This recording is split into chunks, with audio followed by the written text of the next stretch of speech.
வணக்கம் மக்களே. தமிழகத்தின் ஒரே வற்றாத ஜீவநதியான தாமிரபரணியில் வாட்டர் மெட்ரோ நீர்வழி போக்குவரத்தை அறிமுகப்படுத்த போகிறோம். நெல்லை மாவட்டம் பாபநாசத்திலிருந்து திருநெல்வேலி வரைக்கும் கிட்டத்தட்ட ஒரு 45 கிலோமீட்டர் வரைக்கும் நீர்வழி போக்குவரத்தை வாட்டர் மெட்ரோ அப்படிங்கிற ஒரு நவீன படகு போக்குவரத்து போக்குவரத்தை துவங்க போகிறோம் அப்படின்னு சொல்லி சட்டப்பேரவையில் அண்ணன் ஜோசப் விஜய் தலைமையிலான அரசு அறிவிச்சிருக்கு. இது நெல்லை மாவட்ட மக்களுக்கு ஒரு ஜாக்பாட்டே அப்படின்னு சொல்லுவாங்க. குறிப்பாக நெல்லை மாவட்டத்துடைய சுற்றுலாத்துறை மேம்படும், மிகப்பெரிய அளவில் வருமானம் அங்கே பெருகும். வாட்டர் மெட்ரோ அப்படிங்கிறது இந்தியாவிலே பார்த்தீங்கன்னா 2 இடங்களில் தான் இருக்குது. ஒன்று பார்த்தீங்கன்னா கேரளாவில் இருக்குது, இன்னொன்று மும்பையில் இருக்குது. மும்பையிலையும் அது இன்னும் மிகப்பெரிய அளவில் போக்குவரத்து துவங்கப்படலை. தற்போது போக்குவரத்தில் இருக்கக்கூடிய ஒரே ஒரு பகுதி அப்படின்னு பார்த்தீங்கன்னா கேரளாவில் தான், அதுவும் கொச்சினில் இருக்குது, அந்த ஆலப்புழா பகுதியில் இருக்குது. ஏற்கனவே பார்த்தீங்கன்னா இந்த கொச்சின் ஆலப்புழா பகுதியில் ஒரு பேக் வாட்டர்ஸ் நிறையா இருக்கும், ஒரு நீர்நிலை நிறைந்த பகுதி. அங்குள்ள மக்கள் எல்லாருமே போக்குவரத்திற்கு நீர்நிலைகளை தான் பயன்படுத்துவாங்க, படகு மூலமாக தான் போவாங்க. பட் ஆனால் நெல்லை மாவட்டத்தில் வாட்டர் மெட்ரோ இது உண்மையிலே சாத்தியமா? நெல்லையில் ஏற்கனவே டேம்லலாம் தண்ணி இல்லை. ஏற்கனவே இப்போ பார்த்தீங்கன்னா பாபநாசம் டேமில் 80 அடி தான் தண்ணி இருக்குது. அதில் 20 அடி சகதி தான் இருக்கும், சேரும் சகதியுமாக தான் இருக்கும். ஒரு 60 அடி தான் இருக்குது. விவசாயத்துக்கே தண்ணி இல்லை. இப்படிப்பட்ட சூழ்நிலை எப்படியா வாட்டர் மெட்ரோலாம் சாத்தியமா? படகு போக்குவரத்துலாம் விட முடியுமா? ஏற்கனவே இந்த தாமிரபரணி ஆறு முழுவதும் ஏற்கனவே மணல் திட்டுக்களாக இருக்குது, தூர்வாரப்படலை. அதெல்லாம் செஞ்சதுக்கப்புறம் தானே விட முடியும். இதெல்லாம் சாத்தியமா? இதெல்லாம் சாத்தியமில்லாத ஒரு திட்டம் அப்படின்னு சொல்லி திமுகவுடைய வாடகை வாய்களும் திமுகவும் புளியவாரி தூச்சிக்கிட்டு இருக்காங்க. ஒரு நல்ல திட்டம், இது ஒரு நல்ல திட்டம் வந்தால் வரவேற்கணும். நெல்லை மாவட்டம் ஏற்கனவே பார்த்தீங்கன்னா மிகப்பெரிய அளவில் தொழில்துறையில் வளர்ச்சி இல்லை. நெல்லை மாவட்டத்தில் இருக்கக்கூடிய இளைஞர்கள்லாம் சென்னை, கோவை, கோயம்புத்தூர், ஹொசூர், பெங்களூர் போன்ற பெருநகரங்களுக்கு தான் வேலைக்கு போகிறாங்க. திருப்பூர் போன்ற நகரங்களுக்கு தான் வேலைக்கு போயிட்டுருக்காங்க. வேலைவாய்ப்பு இல்லை. அப்பேற்பட்ட சூழ்நிலையில் சுற்றுலாத்துறையை மேம்படுத்தணும் அப்படின்னு சொல்லி ஒரு மிகப்பெரிய நடவடிக்கையை அண்ணன் ஜோசப் விஜய் அவர்கள் எடுத்திருக்காங்க. வாட்டர் மெட்ரோ 45 கிலோமீட்டர் படகு போக்குவரத்து அப்படிங்கும்போது என்னென்ன விஷயங்கள்லாம் நடக்கும், எவ்வளோ வருமானம் வரும், எவ்வளோ மக்கள் அந்த பகுதிக்கு வருவாங்க.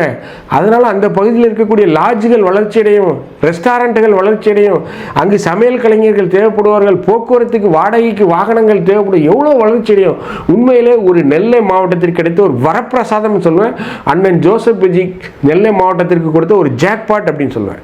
ஸோ இந்த வாட்டர் மெட்ரோ தாமிரபரணி ஆட்சியில் சாத்தியமா? இது நடைமுறையிலே சாத்தியப்படுமா? அதை பற்றி தான் நம்ம இந்த நிகழ்ச்சியில் பார்க்க போகிறோம்.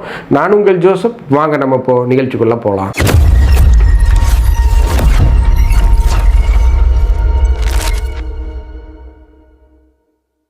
தாமிரபரணி ஆற்றில் 45 கிலோமீட்டர் அளவுக்கு வாட்டர் மெட்ரோ விட போகிறோம் அப்படின்னு சொல்லி சட்டப்பேரவையில் ஆதவ் அர்ஜுனா அவர்கள் அறிவித்தார். உங்களுக்கு தெரியும், அண்ணன் ஜோசப் விஜய் தலைமையிலான அரசு அறிவித்தது. உண்மையிலேயே எனக்கு இந்த விஷயத்தை கேள்விப்பட்டோன்னா ரொம்ப சந்தோஷம். நானும் நெல்லை மாவட்டத்தை சேர்ந்தவனா, அதுவும் குறிப்பாக பாபநாசம் பகுதியை சேர்ந்தவன் தான்.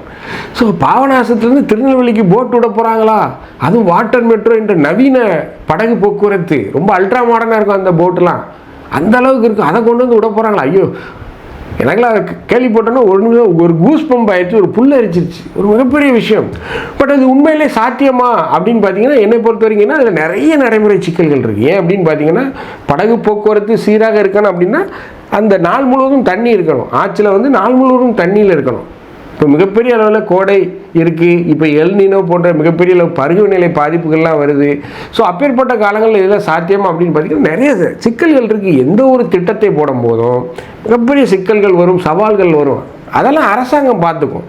ஆனால் இந்த திமுகவுடைய வாடகை வாயன்கள் இருக்காங்க பார்த்தீங்களா, இதெல்லாம் நடக்காது, இதெல்லாம் சாத்தியம் இல்லை, இதெல்லாம் சும்மா விஜய் ஸ்டண்ட் அடிக்கிறாரு மக்களுக்கு, இதெல்லாம் வாய்ப்பு இல்லை அப்படிங்கிற மாதிரி கொளுத்தி போட்டுக்கிட்டு இருக்காங்க.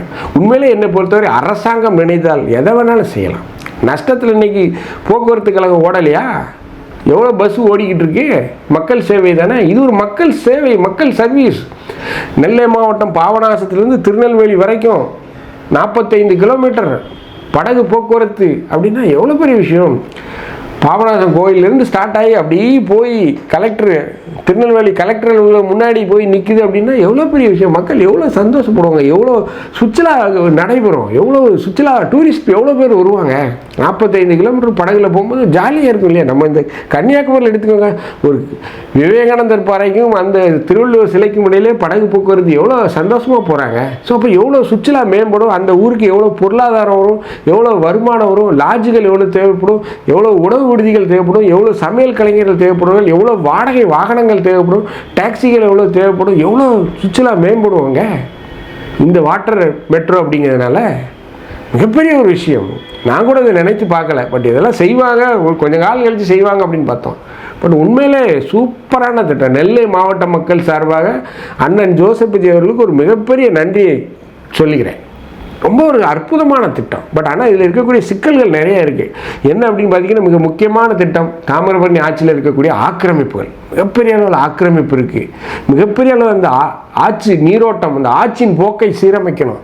நீரோட்டம் பாயக்கூடிய இந்த வழித்தடங்கள் தூர்வாரப்படாமல் கிடக்கு. குப்பையும் கூலமாக இந்த நிறைய அந்த காலத்தில் இந்த மணல் திட்டுக்களாக மாறி கிடக்கு ஆச்சங்கரை பகுதியில்.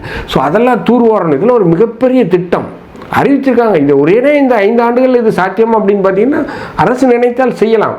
பட் ஆனால் குறைந்தது எனக்கு தெரிந்து ஒரு 2-3 வருடங்களாக தான் ஆகும். அதற்கு அப்புறம் தான் அரசாங்கம் இதை துவங்கும்.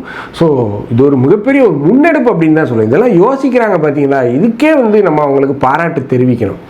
பாபநாசத்துலேருந்து திருநெல்வேலி வரைக்கும் போகுது அப்படின்னா என்ன விஷயம், மிகப்பெரிய ஒரு விஷயம் இல்லையா. அந்த மக்களுடைய போக்குவரத்து எவ்வளோ சீராகும் யோசிச்சு பாருங்கள். மேற்கொண்டு இது பார்த்தீங்கன்னா இந்த உள்ளூர் போக்குவரத்துங்களோட சுற்றுலாவாசிகள் நிறைய வருவாங்க. ஏற்கனவே பார்த்தீங்கன்னா நெல்லை மாவட்டத்தில் பாபநாசத்தில் அகஸ்தியர் அருவி இருக்குது, மேலே காரையார் இருக்குது, காரையார் டேம் இருக்குது, மணிமுத்தாறு அருவி இருக்குது, கடனாநதி டேம் இருக்குது, ஏகப்பட்ட அணைகள் நிரம்பிய ஒரு மாவட்டம் தான். ஸோ அப்போ அங்கே சுற்றுலா பெருகும், வருவாய் கூடும். ஸோ இதெல்லாம் ஒரு மிக முக்கியமான முன்னெடுப்புகள். இந்த திட்டத்தை சாத்தியப்படுத்துங்க. இந்த திட்டத்தை ஒரு டீட்டெயில்டு ப்ராஜெக்ட் ரிப்போர்ட் கொண்டு வந்து அனலைஸ் பண்ணி அதுக்குண்டான ஒரு மிகப்பெரிய உலகளாகிய ஒரு டெண்டரை விட்டு இந்த ஆட்சியின் நீரோட்டத்தை தடுக்கக்கூடிய அந்த ஆக்கிரமிப்புகளிலே அகற்றி மிகப்பெரிய அந்த நீரோட்டத்தை பண்ணாலே தண்ணீரும் நல்ல கடைமுறை வரைக்கும் போகும். முதல்ல விவசாயத்துக்கு இந்த தண்ணி இது சுற்றுலாத்துறைங்களோட விவசாயிகளும் இதில் பலனடைகிறாங்க. இந்த ஆட்சி நீரோட்டத்தை சீர்படுத்தும் போது மிகப்பெரிய அளவு தண்ணி போக்கு கரெக்டாக கடைமடைக்கு போயிடும். டேமில் திறக்க தண்ணி 2 நாளில் அங்கே போயிடும், கடைமடைக்கு போயிடும். அதனால் விவசாயமும் இருக்கும். ஸோ இது உண்மையிலே ஒரு நல்ல திட்டம். மீண்டும் முதல்வருக்கு ஒரு பாராட்டை தெரிவிச்சுக்கிறோம். இந்த வீடியோ உங்களுக்கு பிடிச்சிருந்துச்சுன்னா தயவுசெய்து லைக் பண்ணுங்கள், ஷேர் பண்ணுங்கள், சப்ஸ்கிரைப் பண்ணுங்கள். மறக்காமல் உங்கள் கருத்துக்களை கமெண்ட் செக்ஷனில் சொல்லுங்கள். நன்றி, வணக்கம்.